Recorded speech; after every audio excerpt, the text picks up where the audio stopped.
Mas até que ponto isso afeta a nossa soberania? O artigo 5º de hoje é sobre a atuação destes tribunais na busca por justiça internacional. Vamos entender como isso impacta a vida de todos os cidadãos. Antes, veja o que diz o artigo 5º da Carta Magna. A Constituição diz que os direitos e garantias escritos nela não são os únicos que as pessoas têm. Eles se somam a outros que vêm dos princípios da própria Carta Magna e também dos tratados internacionais dos quais o Brasil faz parte. Ela também determina que, quando o Congresso aprova um tratado internacional sobre direitos humanos em 2 votações e com o apoio de 3/5 dos parlamentares em cada casa, esse tratado passa a valer como se fosse parte da própria Constituição. Por fim, afirma que o Brasil aceita a autoridade do Tribunal Penal Internacional desde que tenha concordado com a criação deste tribunal. E para falar sobre esse tema, eu recebo Rayane Brito, que é conselheira da OAB do Distrito Federal e também advogada especialista em direito público. E converso também com Antônio Suxberger, que é promotor de justiça e professor universitário. Muito obrigada pela presença de vocês aqui no artigo 5º. E antes da gente começar a nossa conversa, nós vamos a uma pergunta de telespectador.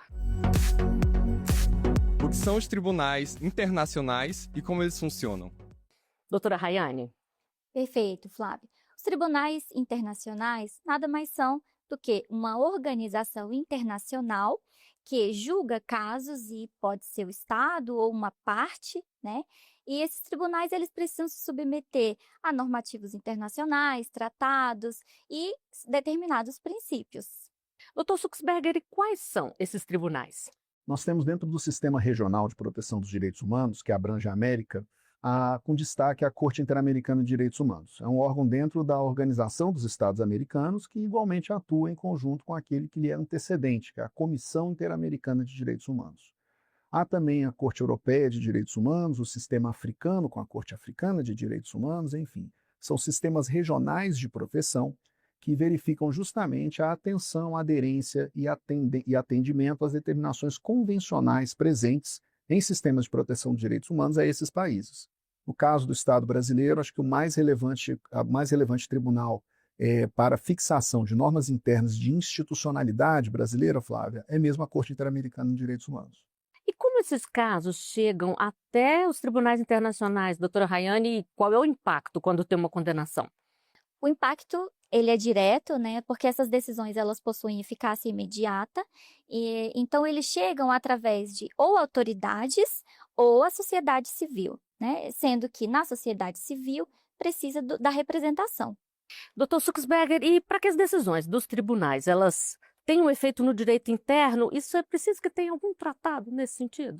Então, essas determinações que são oriundas da Corte, elas reconhecem quadros de inconvencionalidade, situações em que o Estado, eventualmente, seja por sua institucionalidade, seja por disposições normativas, não atendem àquilo que a Corte, e assim como também a Comissão, estabelecem como parâmetros de atendimento à Convenção. O documento normativo mais relevante para essa apreciação é a Convenção Americana de Direitos Humanos, que é de 1969, mas internalizada no direito brasileiro pelo Decreto 678 de 1992, é o Pacto de São José da Costa Rica. Nós sempre referenciamos e mencionamos ele, e ele traz uma série de disposições que vão desde garantias judiciais, a devida proteção judicial, quadros de indefensabilidade vitimária.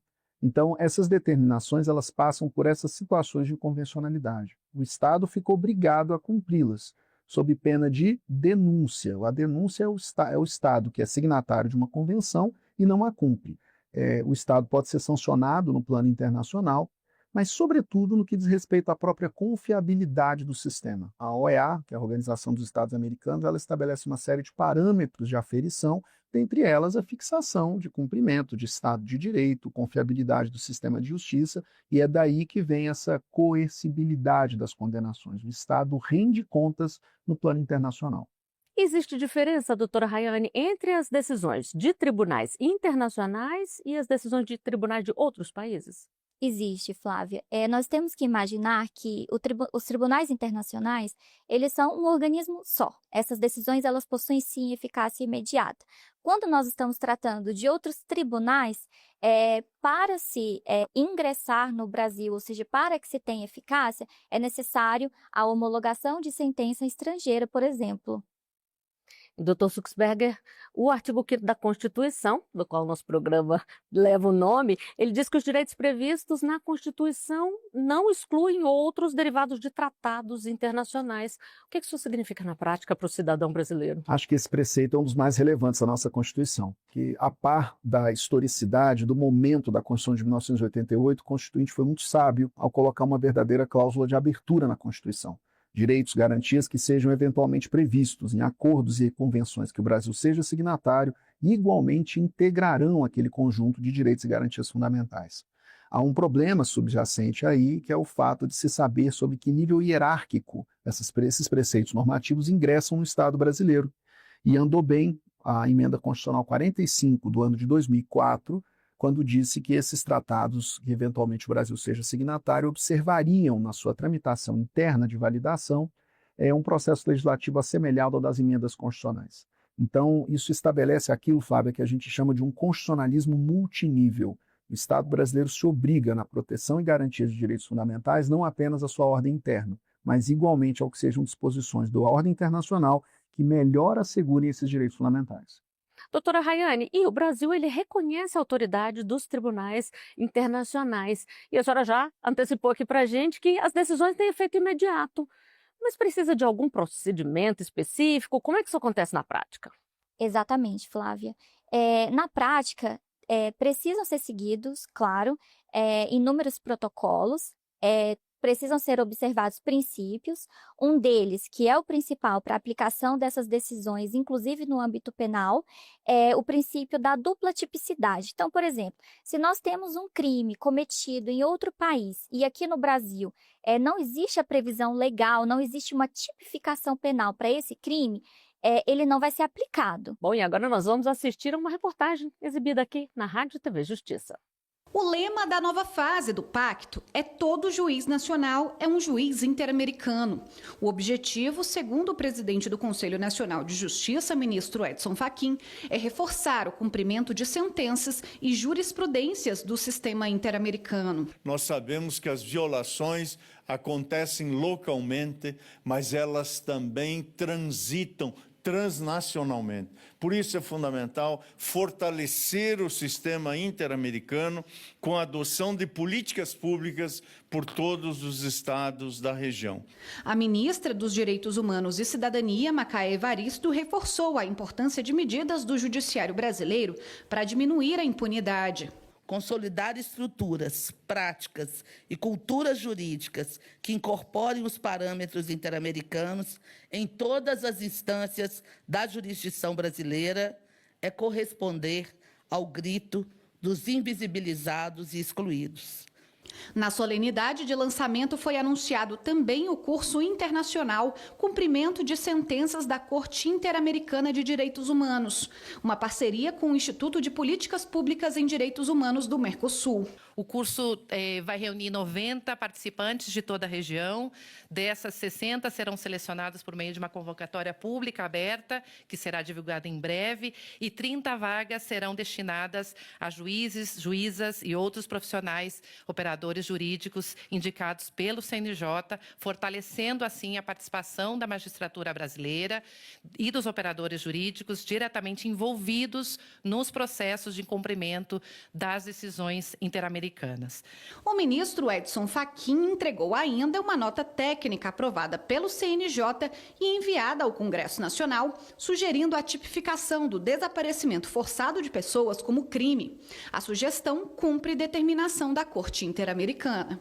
Dr. Suxberger, o lema "Todo juiz nacional é um juiz interamericano", lançado pelo CNJ em 2025, ele reforça que as normas internacionais devem ser aplicadas pelos nossos magistrados. O que isso muda na prática? Flávio, eu acho que o CNJ foi muito feliz, não apenas na campanha, como também com esse lema. Esse lema diz muito. Nosso ordenamento ele é um ordenamento que precisa observar não apenas o que sejam leis internas, nossa Constituição, mas também o que sejam esses padrões de melhor proteção dos direitos humanos na ordem internacional.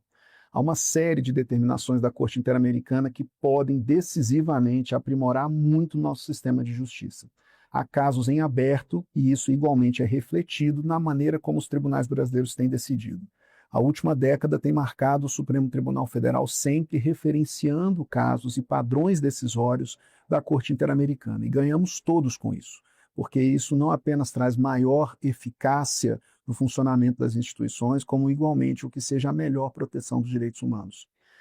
Há situações em que a Corte Interamericana tem padrões decisórios de temas que ainda não se apresentaram com devido detalhamento em julgados brasileiros. Para ilustrar um caso como esse, eu posso mencionar a você a situação de testemunhas que sejam sigilosas, secretas ou mesmo ausentes por falecimento ou mesmo qualquer tipo de perecimento dessa testemunha. Há um caso da Corte, que é o caso Enurim Catrimã versus Chile, decidido em 2014, que tem um padrão decisório que pode ser muito útil à Corte. É apenas um exemplo, mas eu estou anotando isso porque são várias as situações em que o nosso ordenamento brasileiro pode colher bons exemplos do ordenamento estrangeiro. Para tanto, nós temos feito isso. Modificações institucionais como audiência de custódia, juiz de garantias, cadeia de custódia, são temas extremamente relevantes do nosso processo penal brasileiro, por exemplo, que derivam e tiram muito de sua inspiração desses padrões internacionais. Então, acho que o CNJ foi muito feliz nesse lema ao lembrar julgadores de que, como determinação de fundamento de suas decisões, o sistema regional pode ser uma ferramenta excelente. Doutora Rayane, o Tratado Internacional, quando ele é aprovado aqui pelo Brasil, ele passa a ter uma força de lei. Isso mostra o peso que a gente deve dar aos tratados no nosso ordenamento jurídico? Eu acho o peso e a honra, né, de se aplicar a esses tratados internacionais, porque complementando e pegando o gancho do Dr. Antônio, a partir do momento que nós temos a aplicação dos tratados internacionais, nós mostramos que a soberania brasileira, ela anda de mãos dadas com a cooperação jurídica internacional. Essa é exatamente a aplicação da terceira fase do CNJ. A gente vai fazer uma rápida pausa aqui na nossa conversa, o artigo 5º vai ao intervalo e volta já.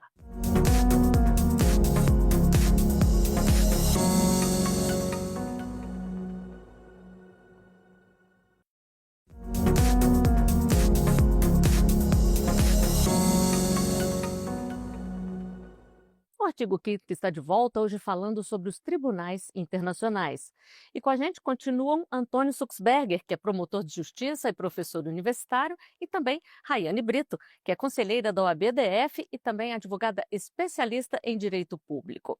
Bom, doutor Suxberger, o senhor pode dar algum exemplo aí para a gente de brasileiro que já foi condenado por tribunal internacional? Nós já tivemos casos de brasileiros submetidos à jurisdição internacional, que eventualmente tenha sofrido condenação no estrangeiro e que ou cumpra sua pena no próprio estrangeiro, reclamando situações de atendimento à sua situação de nacional, ou que ingresse no território nacional e o Estado estrangeiro pede cooperação para imposição dessa resposta no Brasil. Tribunais internacionais, como o famoso Tribunal Penal Internacional de Roma, por exemplo, eles ainda bem, ainda não tem nenhum caso que o brasileiro tenha sido submetido, né? Que bom, que tenha sido submetido a essa jurisdição. Mas essas condenações pessoais de brasileiros sendo submetidos à jurisdição internacional, nós já tivemos vários casos. E essa cooperação internacional entre países, seja para aplicar a legislação penal de outros países, como igualmente a brasileira, ou a aplicação da legislação brasileira a estrangeiros, eu diria até que é o coração da cooperação internacional. Esses casos, Flávio, eles não se confundem com a eventual responsabilização Estado a Estado, que é o que caracteriza a atuação dos sistemas regionais de proteção dos direitos humanos. Então, por exemplo, em situações em que o Brasil já sofreu condenações, o Brasil até o ano de 2025 conta 18 condenações na Corte Interamericana de Direitos Humanos, são casos em que o condenado é o próprio Estado brasileiro.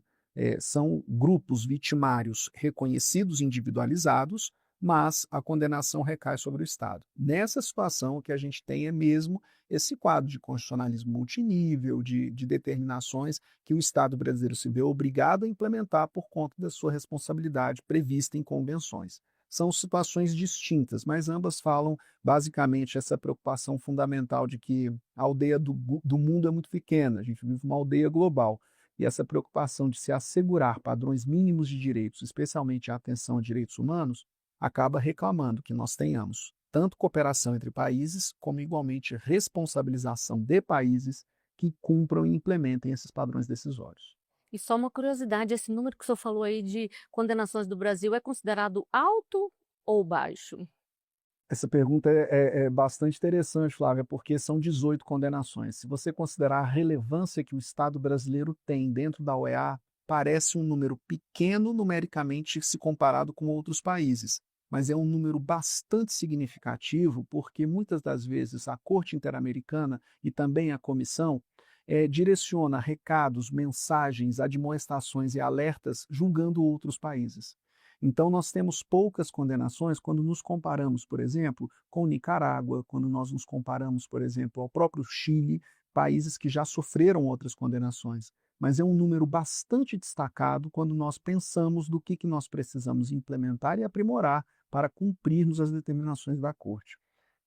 Cada condenação, até mesmo pelo trâmite que esses casos têm, primeiro pela Comissão Interamericana e até a Corte, tratam de temas que são da mais destacada relevância, desde o desaparecimento forçado de trabalhadores rurais até os casos de letalidade policial, que guardam uma relevância fundamental na realidade brasileira, como aconteceu nos casos Favela Nova Brasília, de letalidade da Polícia Civil no estado do Rio de Janeiro, ou o mais recente, Ayrton Honorato e outros casos de letalidade da Polícia Militar do estado de São Paulo. Há uma série de determinações que igualmente ecoam em julgamentos do tanto do STJ como do Supremo Tribunal Federal. Doutora Rayane, o que cabe ao STF em relação aos tribunais internacionais? Cabe a aplicação dessas decisões, claro, observando a legislação brasileira e podendo, inclusive, fazer determinadas aplicações. Por exemplo, tem aplicações no âmbito penal. O STF ele pode fazer um ajuste na prisão, ajuste de legislação. No caso da extradição do espanhol, né, o extraditando, na verdade, a prisão dele ela foi convertida em prisão domiciliar, com o uso de tornozeleira eletrônica. Então, esse é um exemplo das adaptações que o STF ele pode fazer para a aplicação direta das decisões dos tribunais internacionais. Porque, como eu falei anteriormente, os tribunais internacionais eles precisam observar o princípio da dupla tipicidade, o princípio da bilateralidade, das cooperações, para que essas decisões elas sejam aplicadas de forma igualitária, tanto no Brasil quanto no país correspondente. Pois é, doutora Rayane, como que o Brasil equilibra aí a soberania nacional com a obrigação de cumprir as decisões da Corte Interamericana, por exemplo? Há um limite constitucional? Com certeza, existe um limite constitucional, observado inclusive pelos tribunais internacionais, e um patamar estipulado ali pela Corte Internacional de Direitos Humanos, claro, observando sempre tanto a legislação brasileira quanto a legislação correlata daquele país. E nós temos exemplos práticos, né, doutor? Me recordo, doutora Rayane, quando o Supremo enfrentou a temática do caso Gomes Lund, em que o Brasil foi condenado na Corte Interamericana, e isso tocava justamente a maneira pela qual o Estado brasileiro realizou sua justiça de transição em relação aos crimes ocorridos no curso do período ditatorial brasileiro. E, embora a Corte determinasse que nós implementássemos responsabilidade penal dessas pessoas, o Supremo disse, opa, pera lá, a soberania nacional impõe o reconhecimento da validade constitucional da lei de anistia, então nós promoveremos justiça transicional, mas não com a resposta penal desses casos. O STJ também tem um caso que eu acho que vale a pena mencionar na esteira da resposta da senhora, que era a revisitação da hipótese do caso Sétimo Garibaldi, em que ele mencionava a necessidade de reabertura de investigações de um caso grave, ocorrido no estado do Paraná, e que o próprio Superior Tribunal de Justiça dizendo que, à luz do direito brasileiro, aquele caso não admitiria arquivamento. São posicionamentos que se apresentam para críticas, é possível igualmente criticar essas compreensões, mas mostram que, em alguma medida, a aceitação, cumprimento e implemento dessas decisões não se dá de maneira absoluta ou automática. É preciso fazer um juízo de consideração sobre o que sejam as peculiaridades dos nossos arranjos institucionais, nossa historicidade, o nosso contexto. Bom, e como a gente está falando aqui, quando uma decisão internacional confronta a Constituição brasileira, quem tem a última palavra é o Supremo. E é sobre isso a nossa próxima pergunta de telespectador. O STF pode negar uma decisão internacional alegando violação da Constituição brasileira? Bom, vocês já explicaram aqui que pode adequar uma pena, né, às nossas leis, mas pode negar sumariamente, doutor Suxberger? Pode, pode. Isso pode se dar tanto nos aspectos que a gente denomina ad hominem, né? Ou seja, pessoais, como, por exemplo, pedidos de extradição de nacionais, ou mesmo situações de imposição de sanções que para o direito brasileiro seriam inadmissíveis, como, por exemplo, pedidos de extradição de estrangeiros para imposição de pena de morte. O Supremo Tribunal Federal pode até conceder extradição, mas aí ele faz uma comutação da pena de maneira que o Estado, para receber esse estrangeiro, no caso nacional deles, se compromete a implementar aquilo que seja o limite do cumprimento da pena corporal previsto no Brasil. Ou seja, quando muito, a prisão perpétua, mas jamais a implementação da pena de morte, porque isso não se admite no Brasil. No caso das responsabilizações Estado a Estado, como acontece na Corte Interamericana, nós já tivemos igualmente situações como esse do Gomes Lunge, ou mesmo do caso do 7º Garibaldi, em que não foram implementadas as revisitações dos próprios casos. Quando a Corte profere essas condenações, Flávia, normalmente eles fixam não apenas a hipótese de indenizações e reparações, como também a implementação de garantias de não repetição. E muitas das vezes, igualmente, a Corte determina a revisitação dos casos. E aí garantias previstas no nosso ordenamento, como coisa julgada, enfim, segurança jurídica, se mostram como óbices à integral implementação dessa decisão. Então esses tensionamentos eles são indesejados, mas acabam sendo inevitáveis. O que é importante ressaltar aqui é sempre a construção de uma compreensão que melhor garanta direitos. E isso muitas vezes passa, excepcionalmente, pela própria prevalência ou a consideração do direito nacional, ainda que em tensionamento com essas decisões. E falando nos nossos direitos, o artigo 5º diz claramente que a gente tem a garantia do devido processo legal e também da proteção dos nossos dados. Como é que o Brasil coloca essas garantias em prática em acordos de compartilhamento de informações com outros países? Certo. Aqui no Brasil, nós temos, obviamente, casos que tramitam em segredo de justiça, por exemplo. Então, alguns casos dos tribunais internacionais, eles chegam de forma direta e imediata. Cabe ao judiciário fazer a adaptação e a convalidação dessas decisões, né? Temos casos muito delicados, pedofilia, né, através do compartilhamento de conteúdo pornográfico infantil, casos de estupro de vulnerável, são casos muito delicados que precisam de muita cautela na divulgação dessas informações, por exemplo, para que haja essa adaptação aqui dentro do judiciário brasileiro, porque nós temos a tramitação em segredo de justiça. Então, precisa fazer essa adequação e essa adaptação para o recebimento aqui no Brasil. E todo o devido processo legal também é assegurado, né? Com certeza. E quando o próprio Estado é o responsável por violar direitos fundamentais, a justiça internacional pode ser um caminho? Sobre isso, nós temos uma pergunta de telespectador. O sistema interamericano pode ser acionado por cidadãos brasileiros quando o Estado viola direitos fundamentais?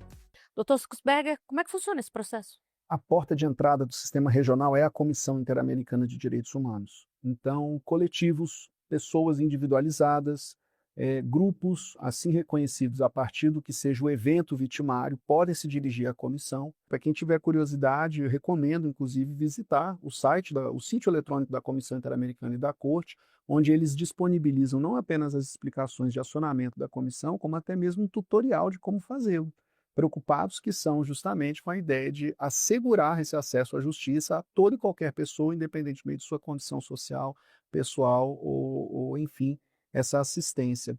Nos casos brasileiros que lá chegaram, nós tivemos não apenas o patrocínio de organizações não governamentais, escritórios de advocacia em litígio estratégico, a própria Defensoria Pública, sempre com o que sejam as demandas dirigidas ao próprio Poder Judiciário e também ao próprio Ministério Público Brasileiro, nos casos que assim reclamam a intervenção dessas instituições. Doutora Rayane, no dia a dia, essas conexões entre os tribunais de diversos países e os tribunais internacionais, elas ajudam a formar um sistema de justiça mais acessível, mais humano e mais eficaz? Com certeza, até porque nós, advogados, podemos fazer esses pedidos de forma direta, inclusive. Nós podemos peticionar diretamente no PJE, nas nossas próprias petições, no nosso processo, o pedido de cooperação jurídica internacional. Então, por exemplo, nos casos, aí eu dou um exemplo da minha atuação também em direito de família, eu posso peticionar diretamente, já que os magistrados já estão com essa ampliação, essa visão internacional, já estão mais bem preparados. Nós podemos peticionar e pedir diretamente a cooperação jurídica internacional, pedindo, por exemplo, a intimação do devedor de pensão alimentícia naquele país, desde que sejam observados requisitos legais que acompanham essas petições. Então, por exemplo, as traduções juramentadas, a apostila de Haia e dentre outros documentos que são obrigatórios para o recebimento. E assim a gente encerra o artigo 5º de hoje. Doutora Rayane, doutor Suxberger, muito obrigada pela presença de vocês aqui Eu conosco. que agradeço.